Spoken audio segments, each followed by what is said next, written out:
After not seeing him for a month, John just thrust a divorce lawyer's business card at me without even asking, "Are you okay?" Or, "How are you feeling?" Divorcing a wife who doesn't work? Pay me $1,000 a month as alimony. Sounds good. Take care. John chuckled as he said this, standing beside him.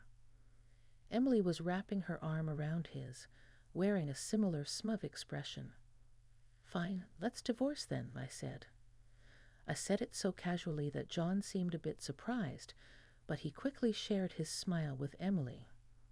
Good thing John isn't much of a thinker. It makes my plan easier to execute.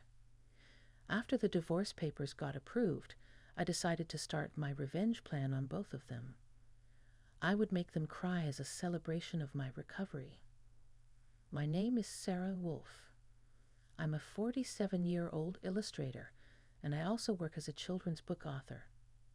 I just love drawing.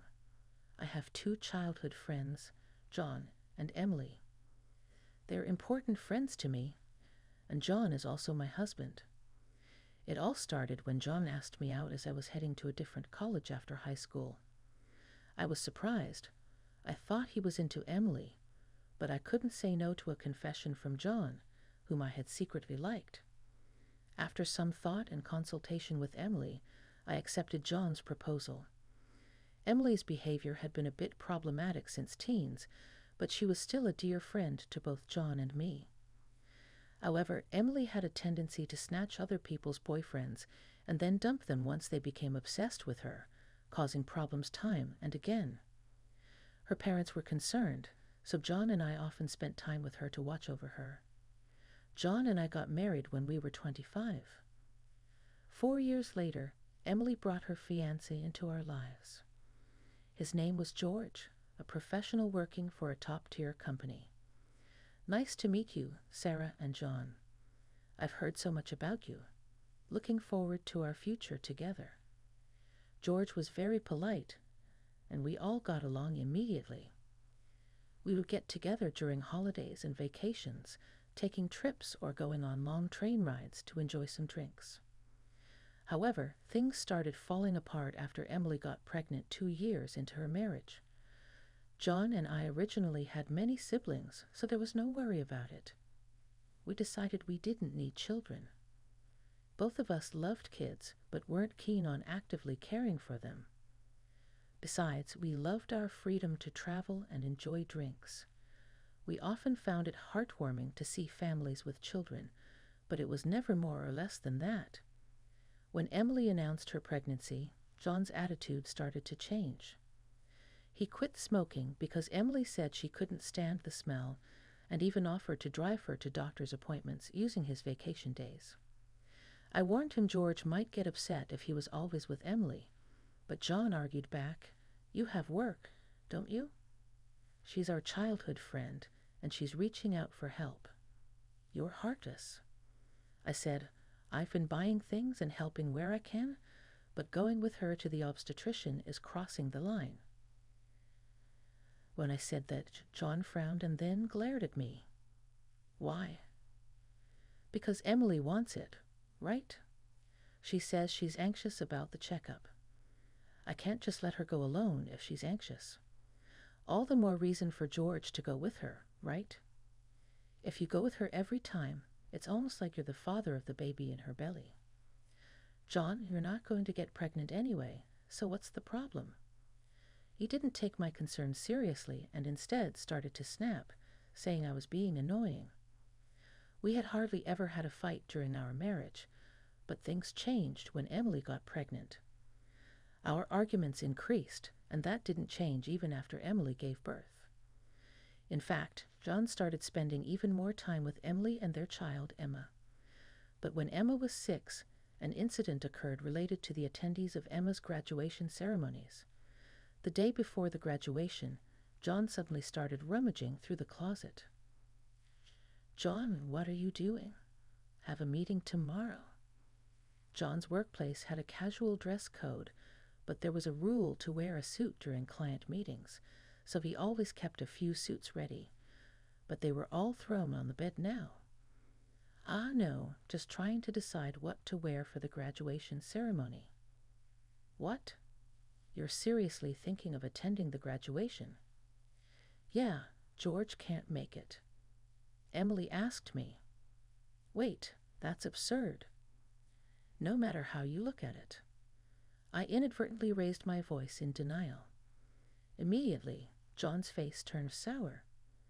I knew he occasionally picked Emma up from kindergarten, and I had done so myself when asked, yet it was nonsensical for a childhood friend, who wasn't even a biological parent, to attend a graduation ceremony. What, you still doubt me and Emily? I'm disappointed that you can't even help out. That's not the point. Anyway, I'm attending the graduation tomorrow, so iron a shirt properly, John said, and abruptly ended the conversation, leaving me behind, and go into the bedroom. I had no choice but to call Emily. Hello, Emily, about tomorrow. Sorry about tomorrow. I'm borrowing John, but won't George be upset about the graduation attendance? Sarah, what are you talking about?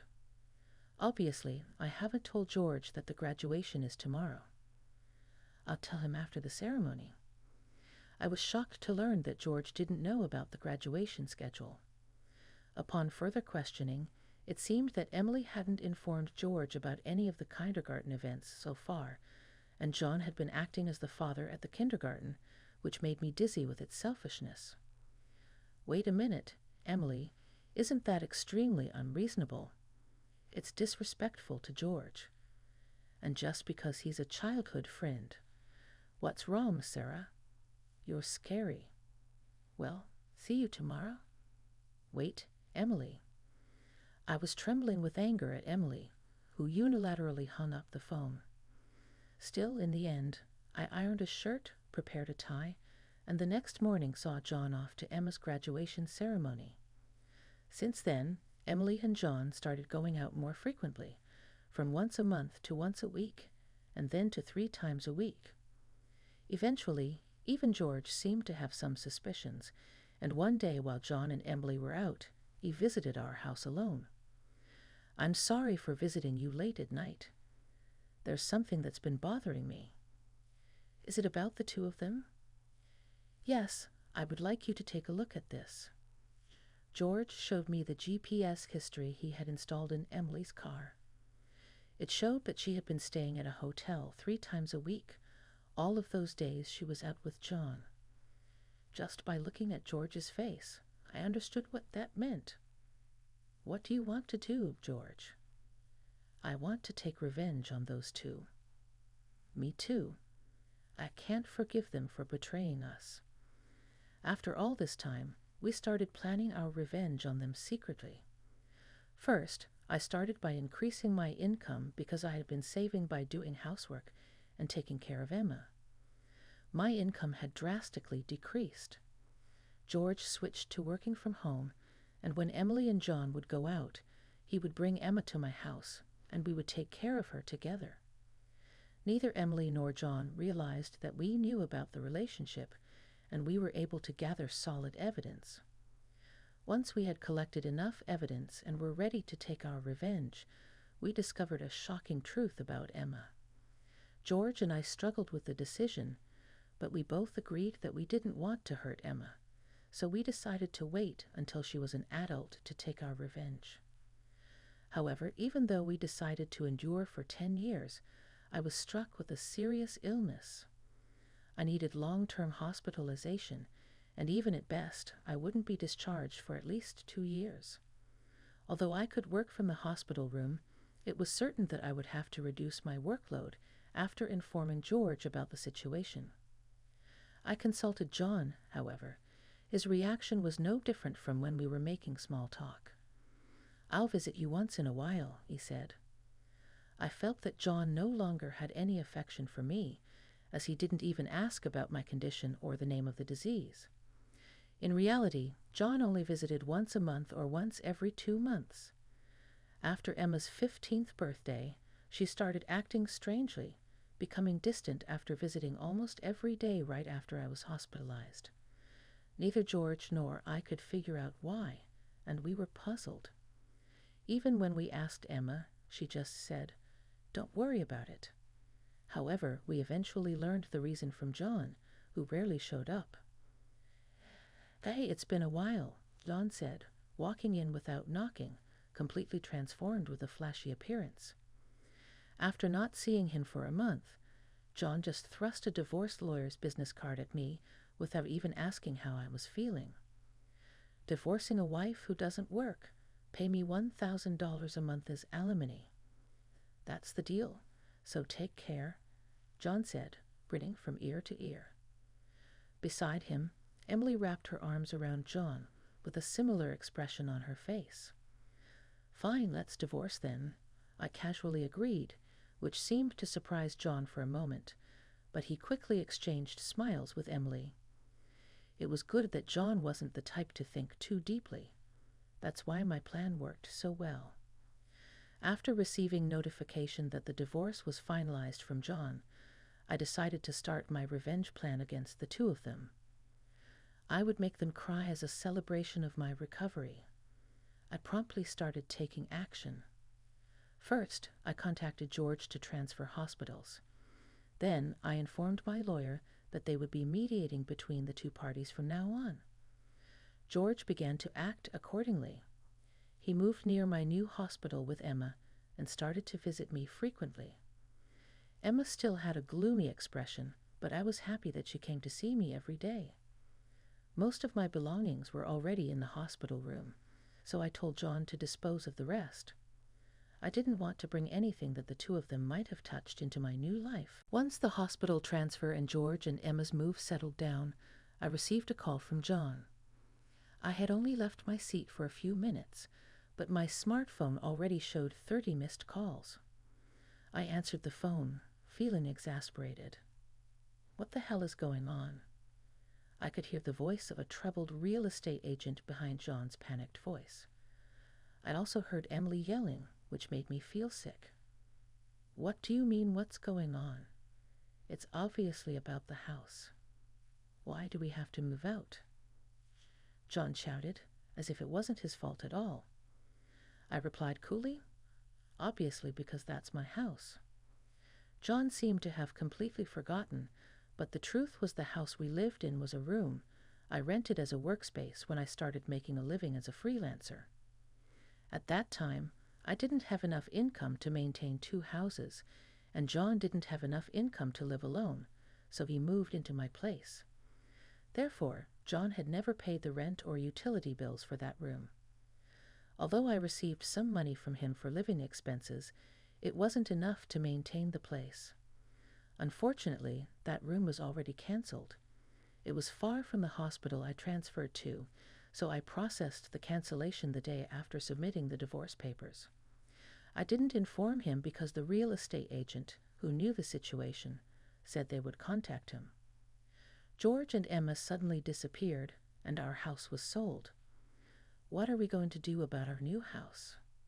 John asked. "I don't know. Maybe stay in a business hotel for now," I said. As I turned on the speaker and started working, John yelled in frustration, "Don't screw with me." However, he seemed to remember something and started speaking in a more soothing tone. "Well, whatever. When will you transfer the money? We're running low on cash." "What are you talking about?" I asked. "Don't mess around."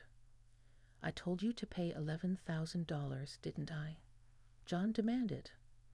"Oh, I don't recall agreeing to that," I replied. My nonchalant response was met with incoherent screaming from John on the other end of the phone. Apparently, he thought he could get money from me and had been squandering it. Even if he had $11,000 left, how did he plan to get by for the rest of the month? "Hey, don't just stay silent. Say something," John yelled. "There's really nothing to talk about," I retorted, leaving John momentarily dumbfounded. But he soon started yelling again, growing increasingly annoyed. I addressed John in as cheerful a tone as I could muster. "Anyway, we're basically strangers now, so please don't contact me anymore. You'll hear from my lawyer." "Huh? Lawyer? Hey, wait a minute. John said, but I hung up without listening to his response. He tried calling back several times, but I ignored it, and eventually the calls stopped.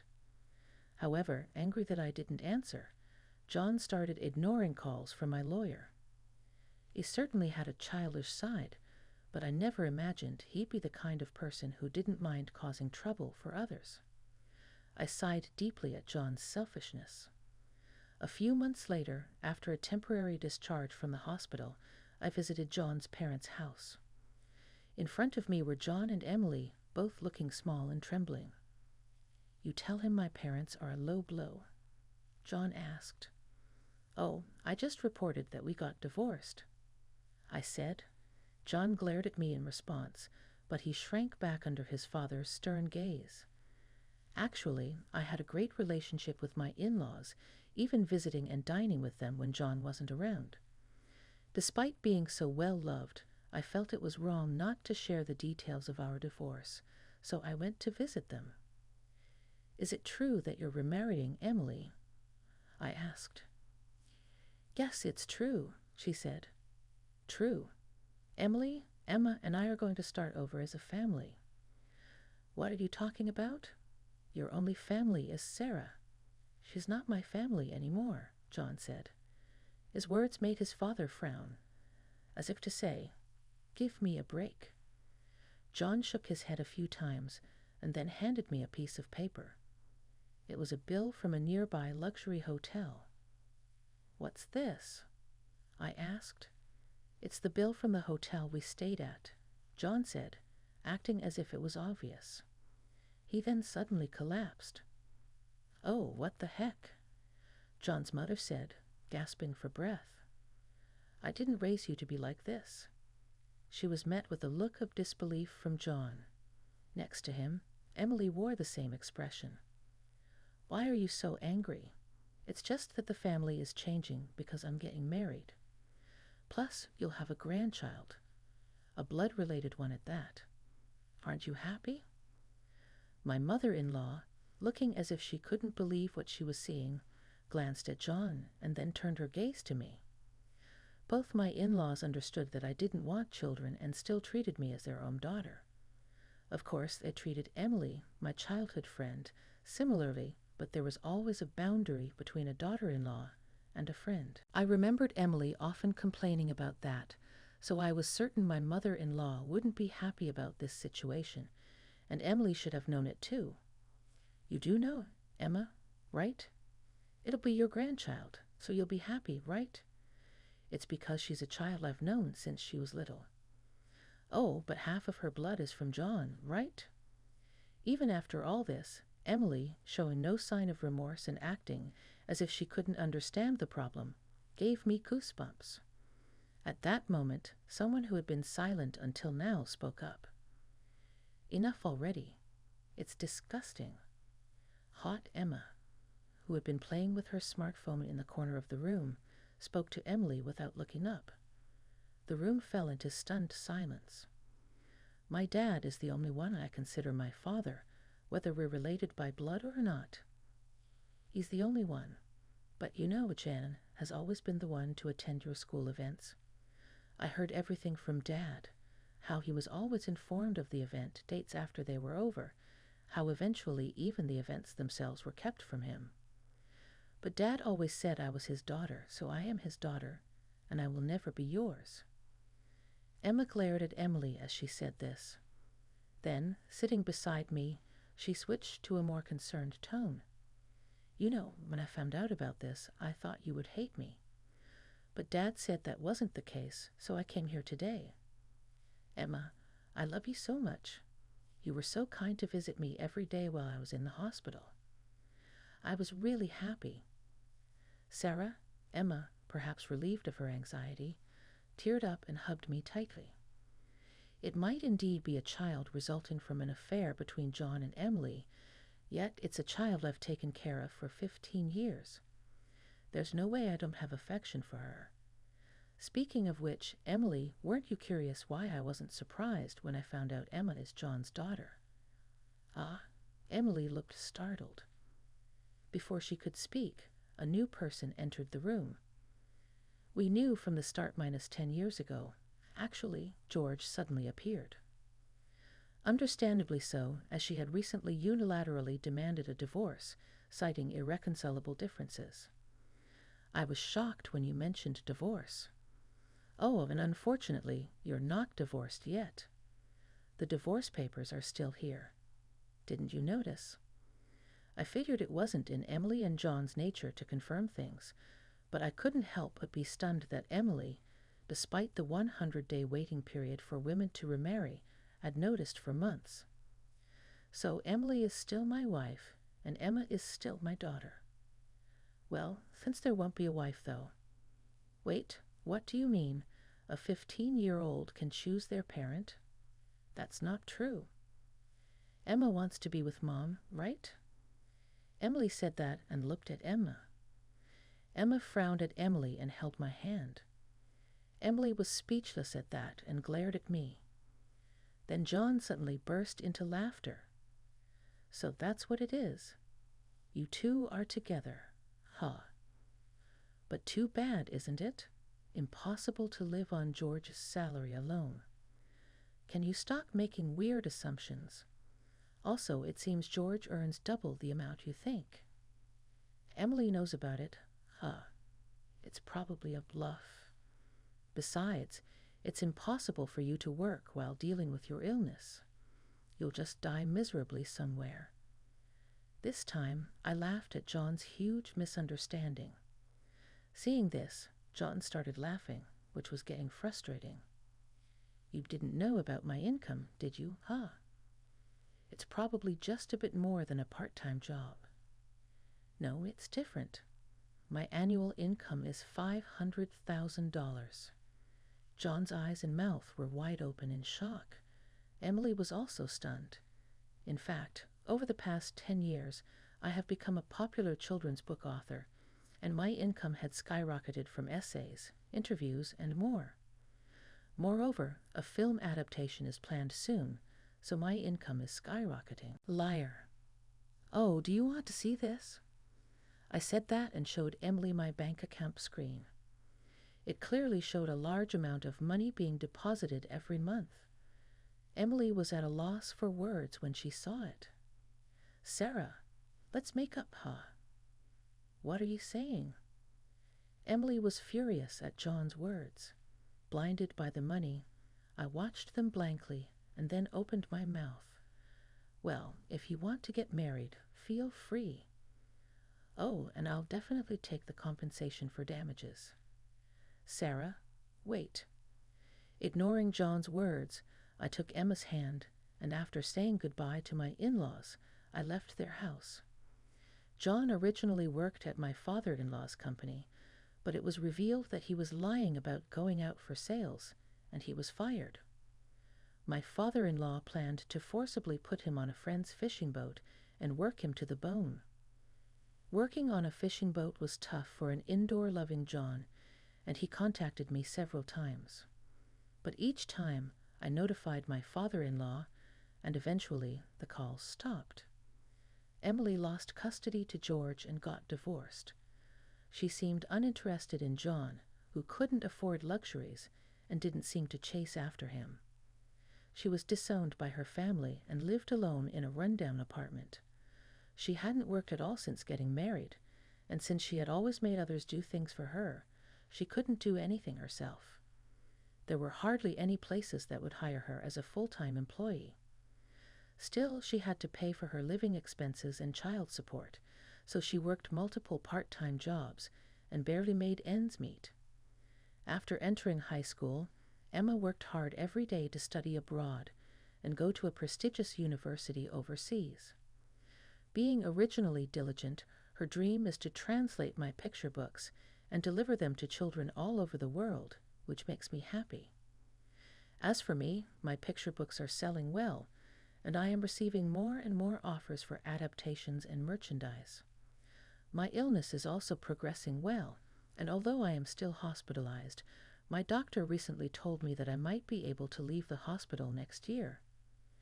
And one more thing, George and Emma come to visit me every day. Actually, George recently confessed to me with remarriage in mind. I haven't given my answer yet, but I can't help but have feelings for him. He said he wants to live together when I leave the hospital. While thinking about what to answer, I work on my picture books every day, hoping for a happy future for us. I weave stories again today.